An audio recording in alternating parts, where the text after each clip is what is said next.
नमस्कार दोस्तों, स्वागत है आप सबका हमारे चैनल भक्ति ज्ञान लक्ष्मी में।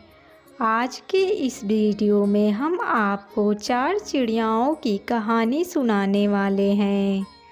एक समय की बात है, 4 चिड़ियाएं एक पेड़ पर रहती थीं। वो एक दूसरे की पक्की सहेली थीं। कार्तिक शुरू होने से पहले एक चिड़िया ने 2 औरतों को बातें करते हुए सुना। वो औरतें कार्तिक के माह, वर्ष और नियम की चर्चा कर रही थीं। उसे ये सुनकर बहुत ही अच्छा लगा। उसने अपनी सहेलियों को कार्तिक स्नान के लिए तैयार कर लिए।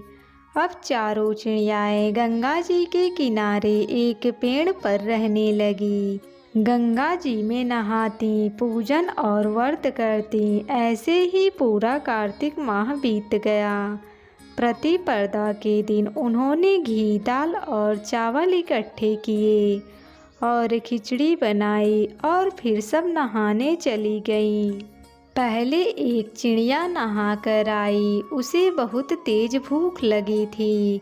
उसने खिचड़ी की वाफ खा ली और सो गई। फिर दूसरी चिड़िया आई। उसे भी नहाने के बाद बहुत तेज भूख लगी थी। उसने खिचड़ी का पानी पिया और सो गई। अब तीसरी चिड़िया आई। उसे भी अब बहुत तेज भूख लगी थी। उसने खिचड़ी खा ली और वो भी दोनों चिड़ियाओं के साथ सो गई।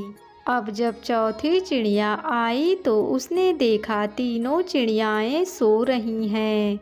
उसे लगा कि ये तो खिचड़ी खाकर सो गई हैं। उसने खिचड़ी की खुरचन खाई और वो भी सो गई। उसी शाम देवलोक से तूफान आया और वो चारों चिड़ियाएं मर गई। अगले जन्म में जिस चिड़िया ने वाफ खाई थी वो राजा के घर राजकुमारी बनी।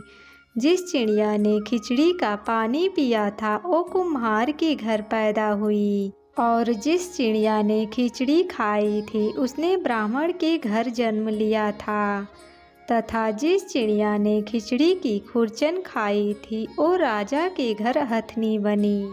कुम्हार के घर की लड़की राजा के महल में दासी बन गई और ब्राह्मण की लड़की राजकुमारी की सहेली बनी। राजकुमारी को अपने पिछले जन्म की सारी बातें याद थीं।